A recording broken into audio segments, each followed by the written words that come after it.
hermano, espero que la voz también me acompañe esta mañana. Yo le he pedido al Señor que me ayude a poder hablar de este pasaje sin emocionarme, porque cuando lo estaba preparando, yo he cerrado la puerta allí en el cuarto de mi hija Miriam y no dejaba que la niña entrara porque saltaban a mi cara la emoción de lo que el Espíritu hacía en mi cuerpo cuando estaba estudiando este pasaje de Lucas capítulo 7, los versículos del 36 al 50. Así que le pido al Señor que por favor me ayude a no emocionarme. Así que os pido disculpas si en algún momento tengo que contener la palabra. Vamos a leer los versículos del capítulo 7 de Lucas, versículos 36 al 50. Uno de los fariseos rogó a Jesús que comiese con él. Y habiendo entrado en casa del fariseo, se sentó a la mesa. Entonces una mujer de la ciudad que era pecadora, al saber que Jesús estaba a la mesa en casa del fariseo, trajo un frasco de alabastro con perfume. Y estando detrás de él a sus pies, llorando, comenzó a regar con lágrimas sus pies y los enjugaba con sus cabellos, y besaba sus pies y lo ungía con el perfume.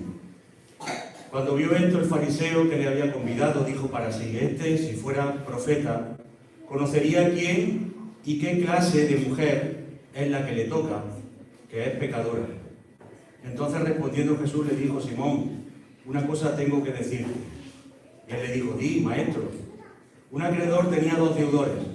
El uno le debía 500 denarios y el otro 50. Y no teniendo ellos con qué pagar, perdonó a ambos. Di pues, ¿cuál de ellos le amará más?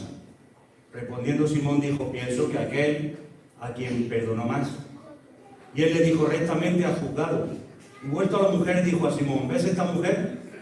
Entré en tu casa y no me diste agua para mis pies, mas esta ha regado mis pies con lágrimas y los ha enjugado con sus cabellos. No me diste beso, mas esta, desde que entré, no ha cesado de besar mis pies. No ungiste mi cabeza con aceite, mas esta ha ungido con perfume mis pies. Por lo cual te digo, que son muchos pecados le son perdonados, porque amó mucho. Mas aquel a quien se le perdona poco, poco ama. Y a ella le dijo: tus pecados te son perdonados. Y los que estaban juntamente sentados a la mesa comenzaron a decir entre sí: ¿quién es este que también perdona pecados?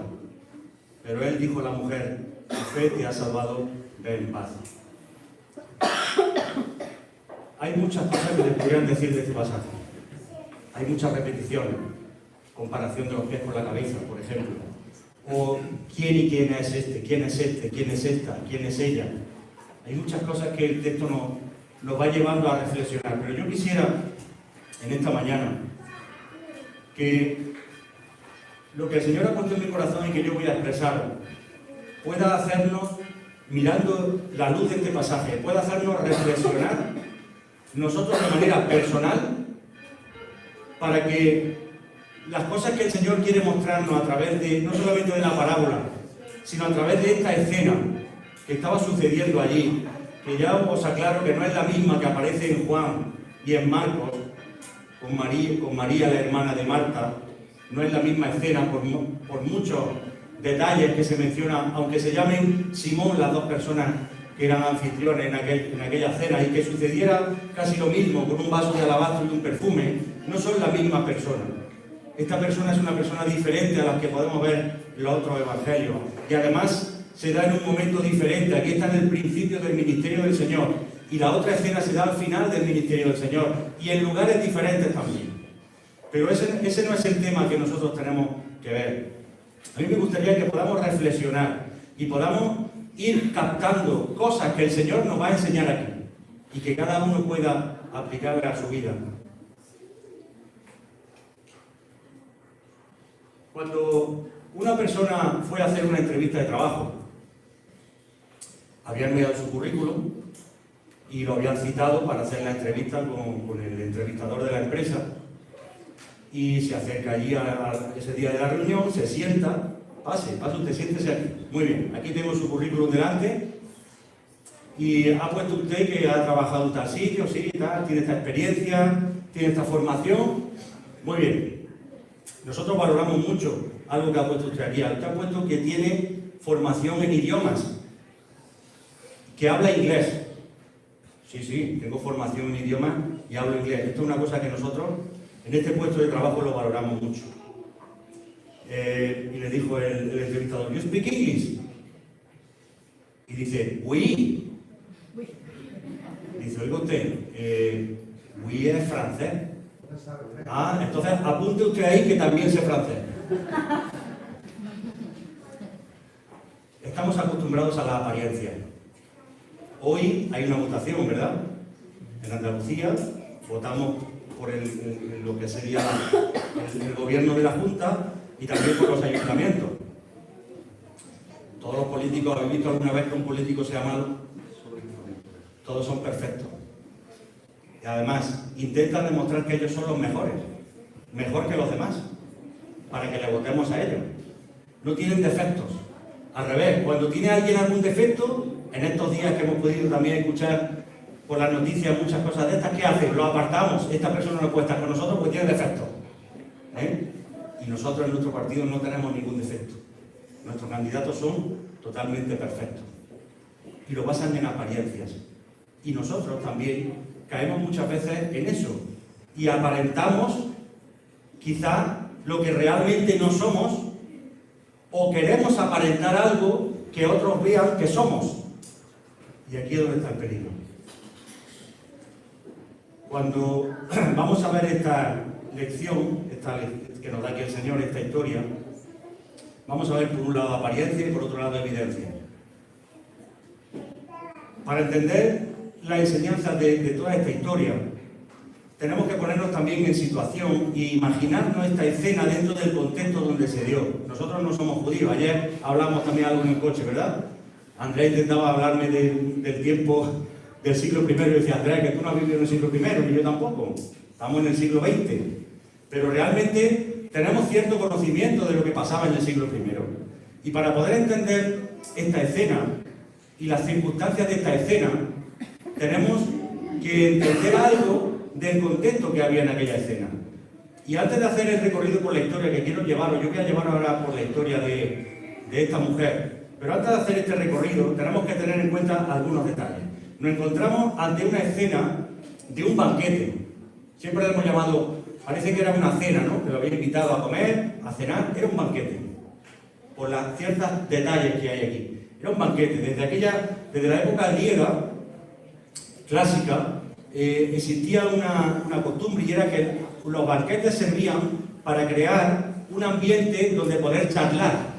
Es decir, nosotros hoy invitamos a alguien y bueno, intentamos ponerle una buena comida, ¿verdad? Una buena bebida, que esté a gusto, el aire acondicionado en el verano que no nos falte, encendemos el aire del salón para que cuando esté fresquito, y lo preparamos todo muy bien. Y al final, ¿qué es lo más importante de eso? Pues también lo importante de eso es la conversación que tengamos, ¿verdad? Pero en aquella época era muy importante. Se invitaba a alguien especial que tú lo llevaras allí, porque el ambiente que se iba a generar era un ambiente de instrucción.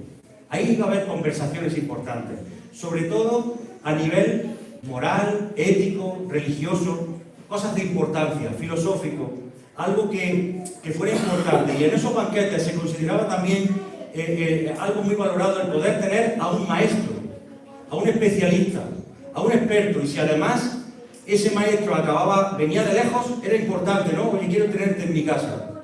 Algo parecido hacemos nosotros cuando viene algún invitado. Iba a decir Jaime Ardía, como ha venido 3 o 4 veces.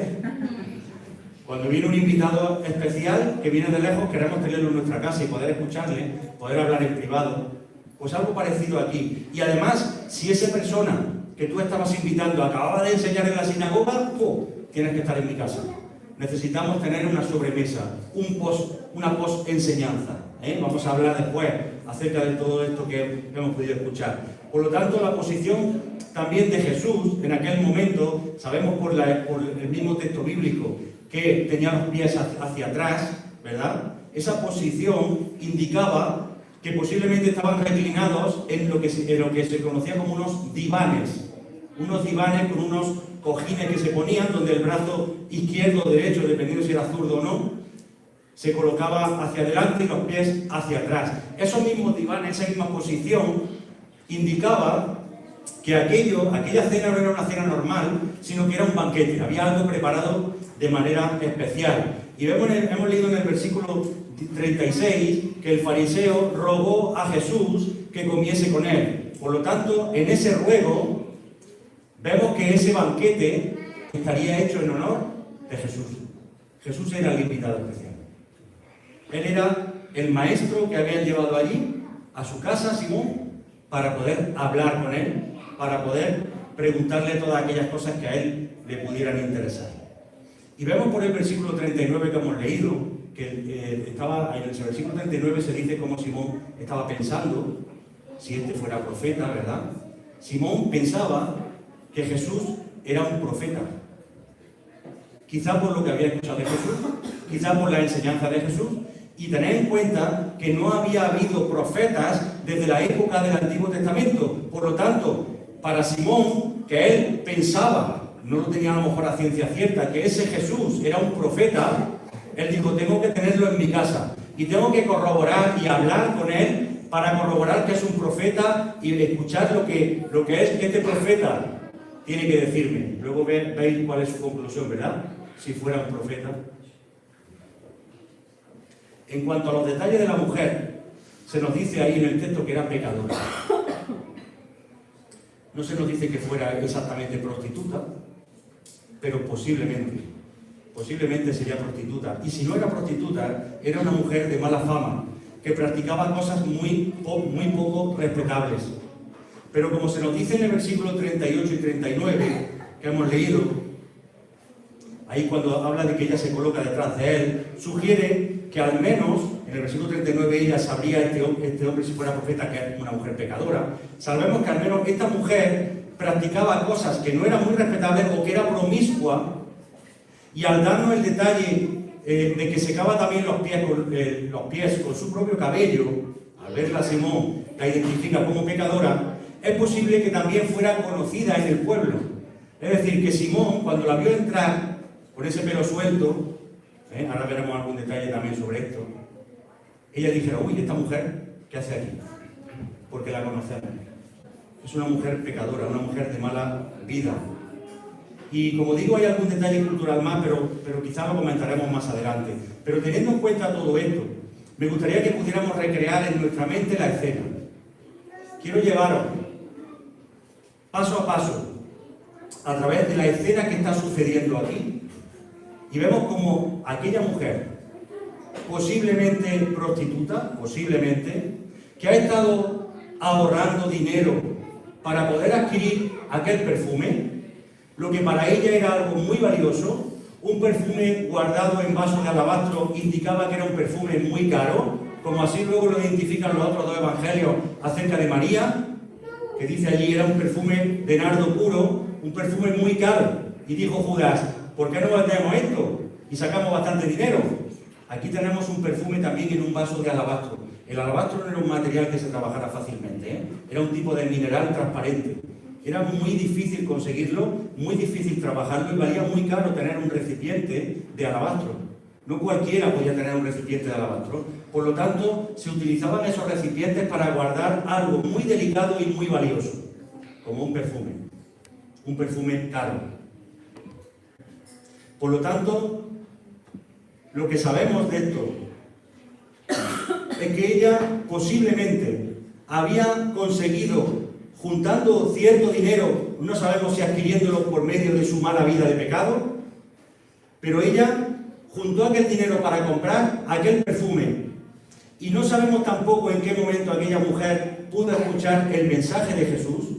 No sabemos si estuvo en alguno de sus discursos que él pudo dar a la multitud en aquella zona, o si pudo ver algunos de los milagros de Jesús que haría en aquel lugar. Pero lo que sí sabemos, por el texto bíblico, es que aquella mujer supo que Jesús estaba en la casa de aquel fariseo y se propuso en su corazón honrarle. Y ella quería regalarle a Jesús lo más valioso que ella tenía y mostrarle de esa manera su gratitud. Eso sí lo sabemos, porque ella fue a eso. Y ahí tenemos a aquella mujer pecadora, quizá averiguando dónde está Jesús. Oye, ¿dónde para esta noche Jesús? Que me han dicho que está en la ciudad. Pues está en casa de Simón el fariseo. Ah, vale, ya lo sé, muchas gracias. Y seguramente ella pensaría, ¿qué debo hacer ahora? ¿Lo molesto? Él estará ocupado, ya es tarde. Está en un banquete. Mañana quizás pueda buscarlo y pueda darle mi regalo, porque él estará a lo mejor ahora muy ocupado. Y ella podía pensar en tener todos estos pensamientos en su cabeza, pero ella tenía un pensamiento mucho más determinante que no la dejaría estar tranquila, y era el de llegar hasta Jesús. La fuerza de todo lo que sus circunstancias fue superada por ir a ver a Jesús. A mí me recuerda mucho a aquellos 4 que cargaban al paralítico, que llegaron a la puerta y decían, esto está lleno, le decían, aquí no puede entrar, y menos con una camilla. Y ellos no se fueron a su casa, no fueron a buscar a Jesús al día siguiente, subieron al tejado, pensaron qué cosa hacer, hasta romper el tejado, hacer un agujero para que su amigo se encontrara con Jesús. Y esta mujer, a pesar de quizás pensar muchas cosas, que le cerrarían la puerta, que no la dejarían entrar, ella se propuso en llegar hasta Jesús. El demostrarle su agradecimiento, regalándole ese tesoro que ella tenía. Y seguramente yendo de camino repasaría en su mente a las palabras que le diría, ¿verdad? Cuando iba a la casa de Simón, ¿cómo le saludaría? ¿Qué le preguntaría a Jesús? Yo quiero preguntaros, ¿qué es lo que más amas? ¿Qué es lo que más amas? Piensa. Tómate unos segundos en pensar. No tenemos minutos para que penséis. Pero, ¿qué es lo que más amas? ¿Cuál es tu tesoro más apreciado? Dice Lucas capítulo 12, versículo 34, el Señor nos dice allí, porque donde está vuestro tesoro, allí estará vuestro corazón. Donde está vuestro tesoro, allí estará vuestro corazón. Y aquella mujer pecadora fue a su casa, sacó con delicadeza aquel perfume caro, lo llevaría protegiéndolo, que no se le cayera, aquel tesoro que ella guardaba para sus momentos especiales, para su disfrute personal, para dar gusto a su propio yo, lo que ella había estado ahorrando para comprarse a sí misma. Aquellas cosas que valoramos, solemos darle el primer lugar en nuestra vida. Lo que tiene valor, le damos el primer lugar en nuestra vida. Cuando nos compramos un coche, ¿verdad? Porque esto es otro defecto que tenemos los seres humanos, que solemos cambiar rápido. Pero cuando nos compramos un coche, yo os puedo asegurar que cuando compramos el coche grande, íbamos allá al Carrefour. Y me decía mi mujer, aquí hay un aparcamiento libre. Ahí no, está muy estrecho. Van a darle por las puertas, buscamos por delante. Aquí hay otro, este tampoco. Porque si sale el otro, allí no me gusta el coche que está aparcado al lado. A ver quién es el dueño y tiene mala pinta. Y al final, ¿dónde lo aparcaba? En mitad de la planada, solo. Y teníamos que hacer una excursión al Carrefour, andando, para que no lo rozara ni el aire. ¿Os ha pasado eso? ¿Verdad? Ahora lo tengo aparcado en la esquina y no estoy ni sufriendo. Ahí en la esquina esa. Así somos. Aquella mujer había comprado su tesoro y lo tenía para sí. Pero aquellas cosas que para ella eran el primer lugar, aquel perfume que había sido el primer lugar quizá en su vida, o un lugar muy importante en su vida, ahora no lo era. Ahora lo era el Señor. Y estaría nerviosa. Pensaría en cómo acercarse, qué palabras decirle para regalarle aquel perfume. Lo que no pensaría en ese momento es en quién era ella y en qué era ella. Seguramente eso no lo pensó. Estaba pensando en llegar hasta Jesús y regalarle aquel perfume. Y vemos por el texto bíblico quién sí pensaba en eso, ¿verdad? Simón. Si este fuera profeta sabría quién es ella y qué es ella. Ojo, dos cosas, ¿eh? No solamente qué es, quién es y qué es. Y esas dos preguntas son importantes porque Jesús las va a contestar. Jesús va a contestar las dos. ¿Quién es ella y qué es ella? y quién es Él y qué es Él. Y aquella mujer, para ella, no era en pensar qué es lo que era ella o quién era ella, sino encontrarse con Jesús era lo más importante para ella. Eso es lo que tenía en mente en aquel momento. El poder tener un momento de conversación con Jesús valía muchísimo más que todo el dinero de aquel perfume, que todo el valor que aquel perfume pudiera tener. En los banquetes, hay otro detalle cultural que quiero deciros, se permitía entrar a algunas personas, aunque no fueran invitados directamente en la mesa. Había personas que se les permitía entrar o el sirviente de la puerta se le decía, si hay alguien que quiere entrar, puede entrar. Pero esa persona que entraba tenía que estar de pie en silencio, mirando lo que allí estaba sucediendo, aprendiendo o escuchando las conversaciones. Ella no pensó qué le diría al siervo de la puerta, o si el siervo de la puerta la dejaría entrar. Pero cuando por fin llega hasta Jesús, y todo lo que ella había estado pensando en decirle mientras iba a casa de Simón, ya estamos allí delante del Señor, ¿qué sucede? Que no sale nada de su boca. Yo me acuerdo de Job. Si yo supiera, le decía Job a los amigos, ¿dónde está la silla de Dios? Iría hasta ese lugar y le preguntaría a Dios, ¿qué es lo que pasa? ¿Qué pasa? ¿Por qué me has hecho esto? ¿Y sabéis lo que pasó un día? Que Dios se le presentó delante de Job. ¿Y qué hizo Job cuando se encontró delante de Dios? Porque Dios le hizo una pregunta, le dijo, habla. ¿Habla Job? ¿No quería hablar conmigo? Háblame. Dime lo que tengas que decirme. Y Job dijo una frase. Dijo, Señor, mi mano pongo sobre mi boca. Es decir, si mi boca quisiera hablar sola, es que le pongo mi mano para que se calle. Mi mano pongo sobre mi boca. Y no dijo nada Job. Y esta mujer que pensaba quizás en decirle muchas cosas, o preguntarle, o darle las gracias, o llegar ante allí, ¿qué pasó? No salió nada de su boca. Cuando ella vio a Jesús, su corazón se quebró. Su corazón se quebró. Y sus lágrimas mostraron aquel quebranto. Y yo me acuerdo de Pedro. Qué valiente fue Pedro, ¿verdad? Me diréis, no, fue cobarde. No, fue valiente. Valiente de decir injurias, de decir palabrotas, de maldecir, de jurar allí delante de 4 siervos que había allí. Fue muy valiente para eso. Pero cuando Jesús se vuelve y mira a Pedro, dice allí Marcos, que no pudo decirle a Pedro nada más. Pedro tuvo que salir y llorar amargamente fuera. Era lo único que salía del corazón de Pedro. Todo lo que va a pasar a continuación en estos versículos del 38 al 50 va a tener como principales protagonistas a Jesús, a la mujer pecadora y a Simón. Y aquí encontramos una idea central ante aparentar y evidenciar. ¿Cómo estás mostrando tú en tu vida cristiana las evidencias de tu fe en Dios? Y mira que no te estoy diciendo que cómo estás aparentando en tu vida cristiana tu fe en Dios. No te pregunto cómo aparentas en tu vida cristiana tu fe en Dios. Te pregunto cómo muestras las evidencias de tu fe en Dios en tu vida.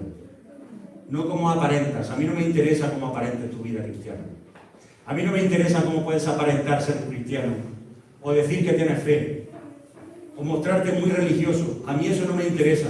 A mí me interesa que pienses en cómo estás mostrando las evidencias de tu fe. Y si no lo estás haciendo, entonces tienes que empezar a hacerlo.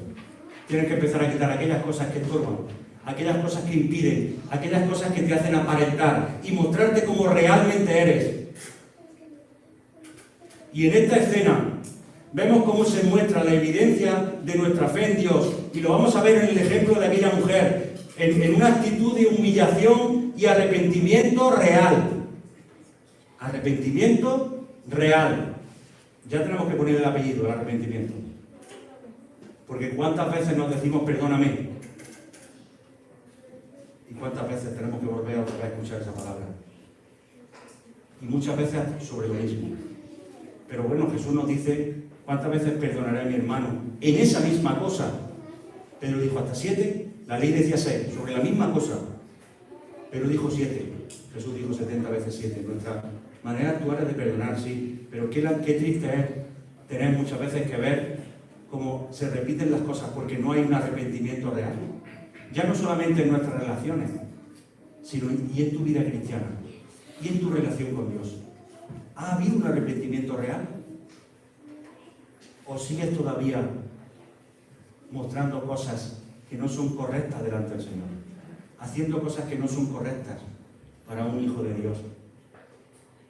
Vamos a ver en una actitud de humillación, arrepentimiento real, en una actitud consecuente de gratitud y de amor reverente. Y finalmente veremos cómo Jesús va a confirmar la fe de la mujer como una evidencia de su salvación. Y en los versículos 38 y 39 encontramos esta primera idea. El mostrar la evidencia a través de una actitud de humillación y de arrepentimiento real. Y vemos esta escena, ¿verdad? Estando detrás de él a sus pies, llorando, comenzó a regar con lágrimas sus pies, los enjugaba con sus cabellos, besaba sus pies, los ungía de perfume, y cuando vio esto el fariseo que le había convidado, dijo para sí: este, si fuera profeta, conocería quién y qué clase de mujer es la que le toca, que es pecadora. Y en estos dos versículos encontramos dos juicios y encontramos dos actitudes. Cada actitud va a responder a un juicio que se ha llevado a cabo en un corazón. Cada actitud responde de un juicio que se lleva dentro del corazón. No se está juzgando a nadie en un patíbulo, se está juzgando a alguien internamente. Y por un lado tenemos a Simón, que sin pronunciar ninguna palabra, porque dice el texto que estaba pensando para sí, está juzgando en su pensamiento a la mujer, y no solo a la mujer, está juzgando a Jesús. Si fuera un profeta sabría que no podría tocarle a esta mujer, porque está contaminando su santidad como profeta, porque es una mujer pecadora. Y en cambio encontramos a la mujer que también está realizando un juicio, y está haciendo un juicio dentro de sí, pero ese juicio está dirigido a sí misma. Ella misma se ha considerado culpable de pecado. Y por el versículo 36 vemos que Simón tenía mucho interés en que Jesús comiera con él. Y en todo momento Simón vemos en el pasaje que tuvo una actitud respetuosa con su invitado especial. No le increpó públicamente, no le criticó ante los invitados a la mesa, no le juzgó públicamente, pero le juzgó en oculto. Él mantuvo una apariencia de respeto hacia Jesús. Pero ¿qué había en su interior? ¿Había el mismo respeto hacia Jesús?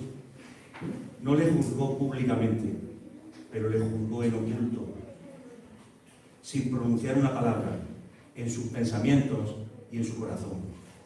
Un profeta no puede leer los pensamientos ni ver el corazón. Que sepamos, ¿verdad? Nosotros no podemos escuchar los pensamientos de los demás, gracias a Dios. No podemos escuchar los pensamientos de los demás, ni podemos saber las intenciones del corazón de nuestros hermanos. Nadie va a conocer tus pensamientos, no tengas problema. Puedes seguir aparentando lo que quieras. Tus pensamientos no los va a conocer nadie, ni tampoco lo que sientes en tu corazón. Pero Dios sí. Y dice Hebreos capítulo 4, versículo 13: y no hay cosa creada que no sea manifiesta en su presencia. Antes bien, todas las cosas están desnudas y abiertas a los ojos de aquel a quien tenemos que dar cuenta. Puedes seguir en tus apariencias, pero es mejor estar en la evidencia. Puedes seguir en tus apariencias externas y en tus juicios internos, pero es mejor evidenciar que tu corazón es puro. Como dice 1 Juan, ser transparente, nítidos, que se pueda ver tu interior. Así dice Juan en su primera carta que debemos de ser. Que los hermanos puedan ver nuestro interior, porque Dios ve tu interior.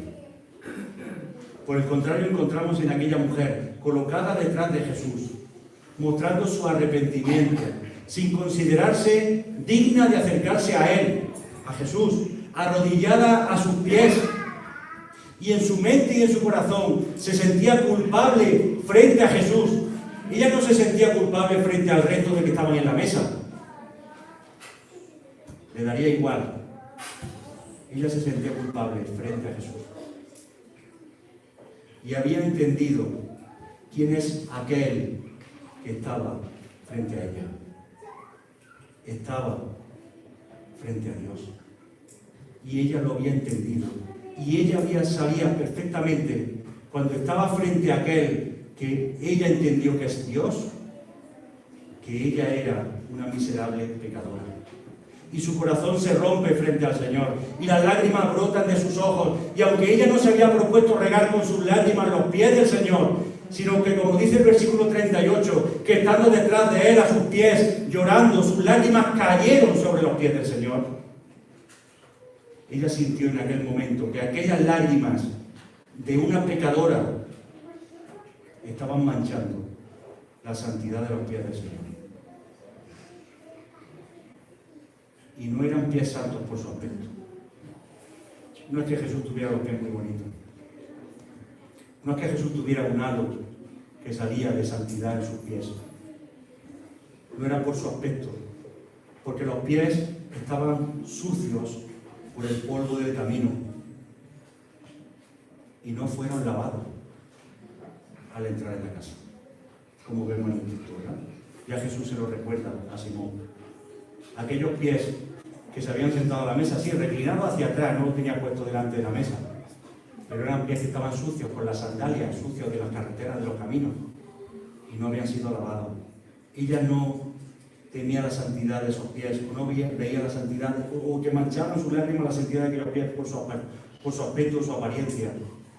Para ella eran unos pies totalmente santos, pero no por la apariencia de lo que se ve, sino por quien era Jesús. Muchas veces tratamos a la gente de santos o de religiosos por su apariencia. O nos tratan a nosotros por nuestra apariencia, cuando deben de tratarnos por lo que somos, por quién somos, y porque eso se vea en nuestra vida. Ella no era por la apariencia de esos pies de Jesús, ni por la apariencia de Jesús, sino por lo que había entendido de quién era Jesús. Mucha gente veía a Jesús y lo veía como un judío más corriente, como otro del pueblo. No había diferencia entre Jesús y otro hombre. Pero cuando veían su interior, cuando las personas eran capaces de traspasar el interior de la fachada de Jesús humana y veían quién era Jesús, entonces la idea cambiaba. Sus lágrimas no podían manchar aquella santidad, y lo seca con lo que tenía a mano, con su propio cabello. El cabello que antes adornaba para atraer al pecado posiblemente, ahora era utilizado como una toalla. ¿Podemos imaginar esta escena? Unos pies llenos de polvo, que al mojarse, todos hemos tenido los pies llenos de polvo en Cazorla, o en el campo, y te cae una gotica de agua y vemos el manchorrón ahí alrededor. La gotica blanca, donde ha caído se seca el agua, está blanca, pero todo alrededor un cerco negro, ¿verdad? ¿Alguna vez os ha pasado eso? En los pies o en las manos. Cuando esos pies de polvo se mojaron con aquellas lágrimas, apareció una suciedad negra, y aquella mujer estuvo secándolas con sus cabellos, aquellos cabellos que adornaba para mostrar su gloria a los demás. Ahora estaba recibiendo aquella suciedad de los pies. Si una persona quiere saber lo que para una mujer es muy importante, solo tiene que verla vestida de boda. Mi mujer pide hora en la peluquería, yo por lo que conozco por mi mujer, y mi madre no. Mi madre alguna vez la peina la Ani, otra vez va a la peluquería, o se peina ya ella misma, pero ¿qué pasa? Yo no puedo entender una hora y pico o 2 horas arreglándose el pelo. Las jóvenes, imagino que será peor todavía, ¿no? Que si me hago tenacilla, que si no me las hago tenacilla, que si me hago un moño para acá y 2 trenzas para acá, que tienen que estar perfectas, los tirabuzones perfectos. Algunos para que los medio kilo de gomina puesto por los lados, con lacas, para que eso no se mueva, que cuando va a bailar y la toca el pelo y dice, pero sé que me puedes clavar los... Son témpanos de acero.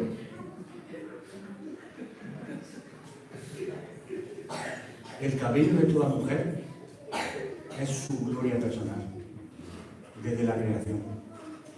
El cabello de una mujer es su gloria personal. Y aquí aprendemos que a aquella mujer no le importaba su propia gloria, sino que la gloria de Dios no se viera manchada por su propio pecado. A aquella mujer no era importante lo que cogiera su pelo para limpiarle los pies, sino lo importante era que sus lágrimas pecadoras estaban manchando la gloria del Señor. Y no temía a la humillación que pudiera recibir de aquellos hombres que la estaban viendo, seguramente con cierto desprecio, cuando la vieron entrar en la habitación. La mirarían y decir, ¿qué hace esta mujer aquí? Pondrían cara así, ¿no? ¿Verdad? Se mirarían con el que están sentados al lado. Siempre nos sentamos con gente que no llevamos bien. ¡Qué vergüenza! ¿Cómo se atreve a venir aquí esta mujer? Y esa mujer no sentía esa humillación que podía recibir con esas miradas, porque ella ya entró en esa casa humillada. ¿Quién más la iba a humillar? Si ella entró en aquella casa humillada delante de Dios, si ella ya se había humillado en su corazón, si en su corazón sentía la humillación de su pecado, ¿qué más podían humillarle los demás? La gente. ¿Qué me importa que me mires con desprecio si yo ya me siento despreciable delante de Dios por mi pecado? Su fe la llevó a reconocer a Jesús como Dios, y ese reconocimiento queda evidenciado en su actitud de humillación y de arrepentimiento real, y en sus muestras de amor y gratitud. Y cuántas veces anteponemos nuestro propio yo a cuántas veces anteponemos nuestro propio yo a nuestro propio comportamiento cristiano. ¿Cuántas veces ponemos a nosotros delante por lo que realmente deberíamos de hacer? No humillamos nuestro yo. No agradecemos el arrepentimiento y la misericordia recibida del Señor cuando nos arrepentimos, sino que anteponemos muchas veces nuestra persona por delante de nuestro comportamiento. Y dice el versículo 38 que besaba sus pies y los ungía con el perfume. Y ella querría honrarle derramando sobre su cabeza el perfume que había traído. Yo creo que en su mente estaba a decirle, Señor, toma este perfume, voy a echártelo en la cabeza para que huelas bien, para que quiero honrarte de esta manera.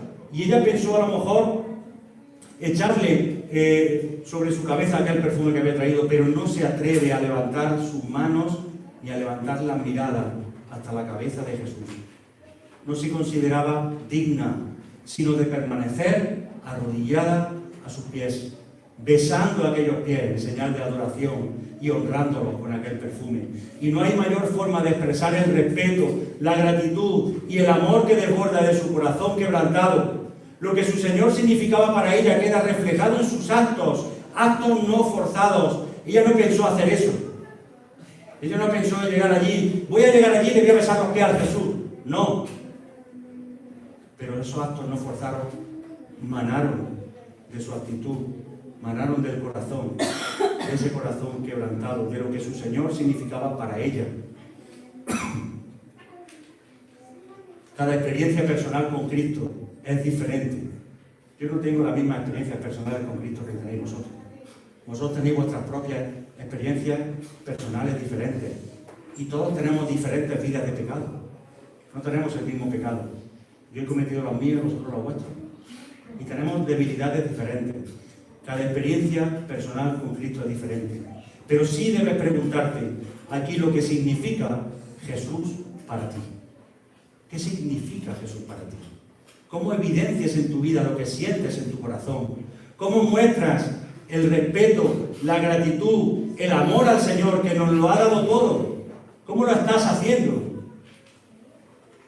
Por el contrario, Simón, en ese ejemplo de contraposición con esta mujer, no solamente no veía la gloria de Dios en Jesús, sino que su religiosidad estaba impidiendo entender lo que estaba sucediendo allí delante de sus ojos. Su propia justicia le estaba cegando de entender lo que significa el verdadero arrepentimiento. No pudo ver la misericordia de Dios que estaba siendo ejercida sobre aquella mujer delante de sus propios ojos.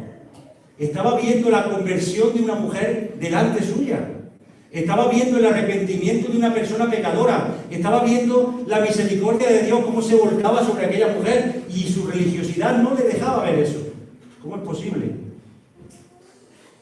que, sintiéndose un perfecto adorador de Dios, no fuera capaz de ver la acción de Dios allí, en aquel momento? No pudo ver la misericordia de Dios.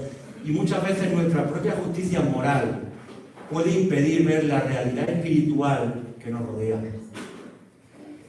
Cuando nosotros estamos mirando nuestra justicia, según mi justicia moral, hacia los demás, puede impedirnos ver la realidad. Simón se mostró respetuoso con su invitado, pero esperaba que Jesús rechazara a aquella mujer, y la rechazara por quién era y por qué era. Por quién era y qué era. Y esperaba ver un rechazo. Él esperaba que Jesús la rechazara. Mujer, no me toques. Esperaba escuchar de los labios de Jesús. Él pensó, si fuera un profeta tendría el conocimiento suficiente para detectar que esta mujer es pecadora y tendría la precaución de mantener su santidad intacta, evitando que esa mujer le tocase. Porque hay que mantener la santidad intacta. Sí, hay que mantener la santidad. Pero Jesús sabe lo que dijo cuando los fariseos criticaban. Bueno, le criticaron muchas veces. Voy a decir otra más fácil. Al hombre de la mano seca, en la sinagoga, en el día de reposo, dijo el Señor, no, es mucho más importante la persona que cumplir el precepto. El precepto es importante, pero la persona es más. Y esa expresión que tenía en su mente Simón de quién era y qué era esa mujer, no estaba mostrando misericordia, que debía demostrar misericordia como fariseo religioso que era, porque es lo que Dios muestra hacia las personas pecadoras, misericordia. Estaba mostrando un profundo desprecio. ¿Cuántas veces nos hemos considerado a nosotros mismos lo suficientemente santos para proferir juicio en oculto contra los demás? ¿Cuántas veces hemos juzgado a otros en silencio y en secreto? ¿Por lo que son o por lo que hacen? Cuando esto sucede, estamos perdiendo de vista quiénes fuimos. Cuando yo estoy juzgando a una persona por lo que hace, por lo que es, en vez de pensar en ayudar y tener misericordia a esa persona y guiarla, porque a lo mejor realmente lo está haciendo mal y necesita guía, necesita corrección, necesita dirección. Pero cuando yo estoy juzgando por quién es o por lo que hace, estoy olvidando quién fui. Que cada uno de nosotros hemos sido también como aquella mujer pecadora, quizá menos o quizá más. Por el contrario, Jesús conocía los pensamientos de Simón y conocía el corazón de aquella mujer, que su arrepentimiento era real.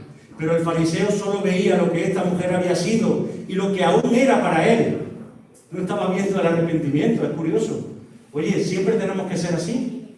¿Siempre vamos a ser igual? ¿No hay posibilidad de que una persona pueda cambiar? Simón, siendo religioso, predicando a Dios, a tu Dios, ¿no puedes pensar que aquella mujer en ese momento estaba cambiando su vida? Pero el fariseo solo veía lo que esta mujer había sido y lo que aún era para él. Y no pudo darse cuenta del cambio que se había operado en ella a través de esa evidencia de humillación y arrepentimiento que estaba mostrando delante de sus ojos. Por eso estaba juzgando mal tanto a la mujer como a Jesús. Y yo me pregunto, ¿estamos interesados en hacer lo que hizo esta mujer? ¿En humillarnos ante nuestro Dios como lo hizo ella? ¿En honrarle con lo más preciado que tenemos? ¿O por el contrario estamos ocupados en ser jueces de los demás? ¿No siendo capaces de ver nuestro propio pecado? ¿Somos capaces de sacrificar nuestra propia gloria personal para que la gloria de Dios sea ensalzada? ¿O anteponemos nuestro yo por encima de todo? No me quiero que me contestéis, quiero que lo contestéis a vosotros mismos. Hermano, esta mujer mostró a través de su comportamiento la evidencia de su fe en Cristo. Esa fe que el Señor destaca finalmente en el versículo 50, que la había salvado. Y en estos versículos vemos dos conceptos, juicio y amor. Y yo digo aquí, que nuestros juicios a los demás no enturbien nuestro amor por ellos. Sepamos tener una justa medida, que nuestros juicios por los demás no enturbien mi amor por ellos. Dice el versículo 6 del capítulo 5 de 1 de Pedro: humillaos pues bajo la poderosa mano de Dios para que Él os exalte cuando fuere tiempo. Si nosotros nos humillamos bajo la poderosa mano de Dios y entendemos lo que hemos sido, cuando apliquemos a los demás nuestros propios juicios, pensemos en el juicio de Dios sobre nosotros. Porque Dios nos ha juzgado y nos ha hallado inocentes por la gracia de Cristo. En los versículos 40 al 46 vemos cómo se muestra la evidencia a través de una actitud de amor reverente y de gratitud. Aquí vemos en estos versículos, cuando Jesús le dice: una cosa tengo que decirte, y le cuenta la parábola, vemos que anteriormente el fariseo ya había juzgado a la mujer y había juzgado a Jesús. Ese profeta que él creía que era, había quedado demostrado por su comportamiento que no era tal profeta, según Simón. No era ese profeta, sino un maestro más, como tantos podía haber en Israel. Y él le contesta: dime, maestro. Ya quedaba claro que era un maestro. No era ese profeta que él tenía en su mente. No eres alguien, esa persona especial que hacía milagros de parte de Dios, que traía un mensaje impactante. Ahora era un simple maestro, porque se ha dejado tocar por una pecadora. Su comportamiento no era como alguien especial. Pero Jesús, siendo más que un profeta, conociendo su pensamiento y las intenciones del corazón, le va a llevar por medio de una parábola a que el fariseo se juzgue a sí mismo. Él había juzgado a Jesús y a la mujer, ahora se va a juzgar a sí mismo. Y en esa parábola aparecen dos deudores, un acreedor, dos deudores, ¿verdad? Simplificando la parábola por amor al tiempo, el acreedor es Dios y los dos deudores somos nosotros. Uno debía 500 denarios y otro 50. 500 denarios aproximadamente hoy día son 133.000 euros. Y 50 denarios, 13.300 euros. ¿Se puede pagar? Sí. Los 500 denarios con una hipoteca a 20 años, podemos pagarlo. Pero es que el acreedor no creo que quisiera esperar 20 años para cobrar. ¿Y 13.300 euros? Pues sí, una hipoteca a 7 años, plazo fijo, como está el Euribor ahora, a lo mejor lo podemos pagar. Pero es que el acreedor lo quiere ya. Y ninguno podía pagarlo ya. Porque ninguno de nosotros podemos pagar nuestro pecado delante de Dios. No podemos. Y la parábola es muy simple. Había dos acreedores que no podían pagar. Ya está, no tiene más historia la parábola. Y el resultado final de la parábola era que ambos fueron perdonados por igual. Punto. No tiene más historia. Eso es lo que hace Dios. Que todos nosotros no podemos pagar. Uno tiene más pecado, otro tiene menos pecado. Pero ninguno podemos pagar eso. ¿Y qué es lo que hace Dios cuando acudimos a Él? Perdonarnos. Ya está. Y tiene una moraleja. La moraleja es para siempre. La moraleja es para nosotros. Ambos eran pecadores y ambos debían mostrar amor al ser perdonados. ¿Quién amará más? Dice el Señor. Hombre, el que más se le perdonó. Muy bien. Ahora ha juzgado bien. Muy bien. Ha visto la evidencia. Pero no ve el resultado, ¿verdad? Simón, a ti te digo, dice el Señor, cuando entré en esta casa, no me diste agua para mis pies. Yo era tu invitado especial, ¿verdad? Pero has olvidado las muestras básicas de respeto al invitado. Y Jesús no se lo exigió, ojo, Jesús no le exigió nada. Ahí tenemos una lección importante también, ¿eh? Aquí en este pasaje hay muchas lecciones. Jesús no exigió las normas básicas que debían haber dado, ¿eh? Pero sí se lo dijo cuando el otro había juzgado. No me has dado, no solamente que no me has lavado los pies, que Jesús no dijo no me has lavado los pies, no me has dado agua para lavar mis pies. Ya se lo lavaba Jesús. Pero es que no me has dado ni agua. No me has dado el beso de cortesía como invitado.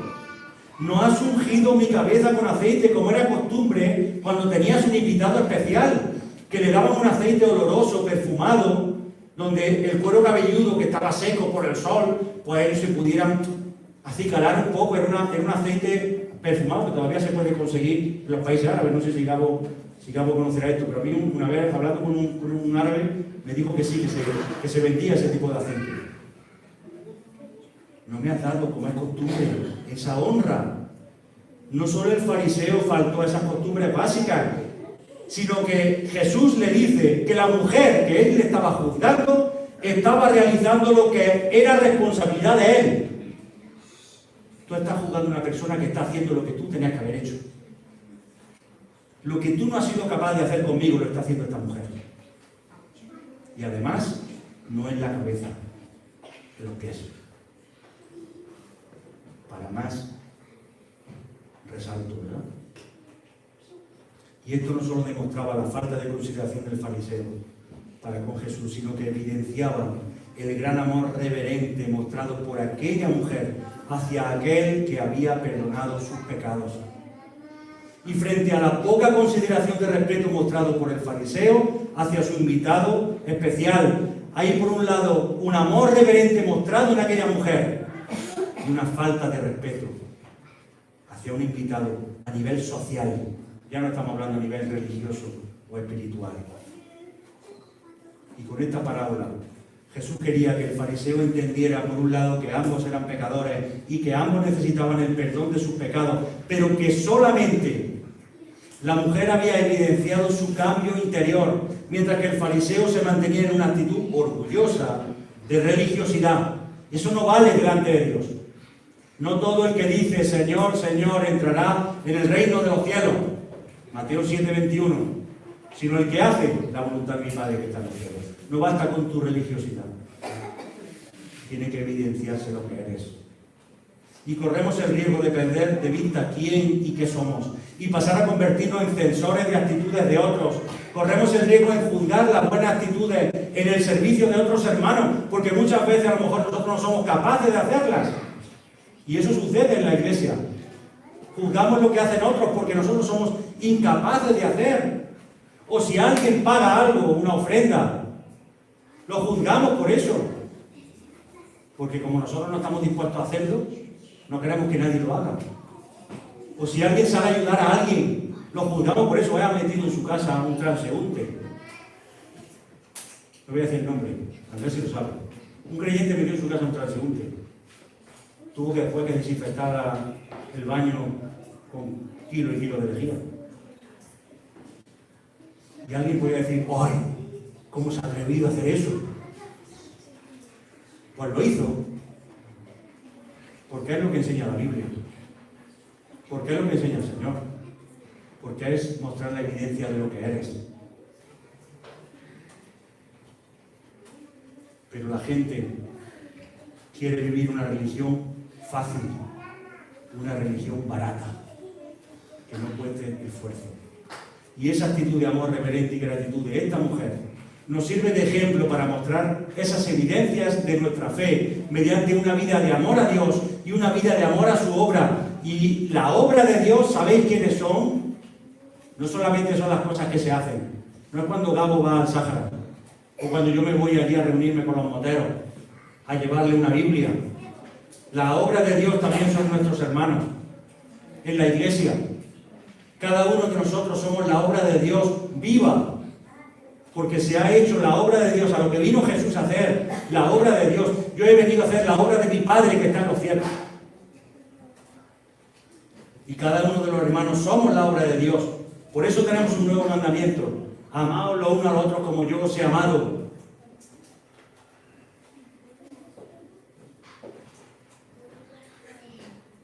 Tenemos que mostrar la evidencia a través de la gratitud por lo que Dios nos ha dado, por ese sacrificio sustitutorio en la cruz por cada uno de nosotros. Y en los versículos 47 al 50, ya para ir terminando, Jesús confirma la evidencia de la salvación de esta mujer. Y Jesús va a resolver las cavilaciones del fariseo. El fariseo estaba en su cabeza allí, si este hombre era profeta, si este hombre está, esta mujer, fíjate quién es, qué es. Y ahí Simón estaba cavilando todas estas cosas y Jesús las va a resolver. Pero va a resolver las cavilaciones del fariseo y va a resolver también algo muy importante. Desde que esa mujer sale de su casa hasta que llega al Señor y se rompe allí, esa mujer necesitaba algo. Necesitaba resolver sus temores. Que era pecadora y ella ya lo sabía. Que estaba arrepentida por eso, lo estaba. Que ella estaba humillándose delante de él, lo estaba, pero necesitaba algo de parte del Señor. Necesitaba la confirmación. Y Jesús va a confirmar lo evidente. Lo evidente de qué y quién es Jesús. Se lo va a confirmar al fariseo. Y lo evidente de quién y qué es ahora la mujer. Porque lo que era ya se sabía. Pero ¿qué es ahora la mujer? Eso lo va a confirmar el Señor. Y eso era algo evidente. Y Jesús evidencia al fariseo que la mujer ha sido una mujer pecadora. Versículo 47, que tenemos aquí. Por lo cual te digo que sus muchos pecados. Era una mujer muy pecadora. Y Jesús lo sabía perfectamente. No hacía falta que él viviera en aquella ciudad. Él conocía el corazón y la vida de esa mujer. Era una mujer muy pecadora. Pero ¿qué dice el versículo 47? Le son perdonados porque amó mucho. Y Jesús estaba evidenciando que era una mujer muy pecadora, o que había sido una mujer muy pecadora, y por eso ha mostrado mucho amor. Pero ese amor era la consecuencia de su perdón. Hoy día, la religión católica enseña que si nosotros amamos al Señor, somos salvos. Eso es salvación por obras. Si yo hago cosas de amor para el Señor, si yo tengo misericordia por los demás, si yo aplico cosas, entonces soy salvo. Y en este pasaje vemos que esa muestra de amor no era para conseguir la salvación, sino porque sus pecados habían sido perdonados. Pues pecó mucho, y por eso mucho, porque fue perdonada de sus pecados, de sus muchos pecados. Es una consecuencia. El amor es una consecuencia del perdón. Solo Dios es el que ama primero. Juan 3:16. De tal manera amó Dios al mundo, cuando el mundo era un pecador, para que todo aquel que en él cree no se pierda, mantenga vida eterna. Solo Dios amó primero y después actuó. Pero nosotros, gracias a la misericordia de Dios, a nuestro arrepentimiento de nuestros pecados y al perdón recibido de Dios, entonces amamos. El fariseo, en cambio, ha amado poco, porque en su corazón no se ha producido ese perdón de su pecado. No se ha considerado pecador y no ha mostrado arrepentimiento. Una vez que hemos sido receptores del amor y la misericordia de Dios a través de su sacrificio expiatorio en la cruz, y hemos aceptado a Cristo como nuestro Salvador personal, si mostramos este amor que Cristo ha tenido por nosotros hacia nuestros hermanos, es cuando estamos evidenciando el amor de Dios en nuestra vida y el perdón recibido por nuestros muchos pecados. Cuando mostramos el amor de Dios hacia su obra y hacia nuestros hermanos, estamos evidenciando el cambio que se ha operado en nuestra vida al ser perdonados por nuestro acreedor. Porque todos los seres humanos tenemos un acreedor que demanda justicia de nosotros y al que le debemos cosas que no podemos pagar. Y el versículo 48 evidencia a la mujer que es una mujer perdonada, una mujer salvada. Y en el 50 dice que es una mujer que está en paz con Dios. Jesús estaba mostrando con sus palabras, con esas palabras que él estaba diciendo allí, que él era más que un maestro. Dime, maestro, ya no eres un profeta. Y dice Jesús, no, soy más que un maestro y más que un profeta. Era el acreedor de sus pecados, el redentor de los mismos. Era el que pedía al que se le debía y el que perdonaba. Ese era Jesús.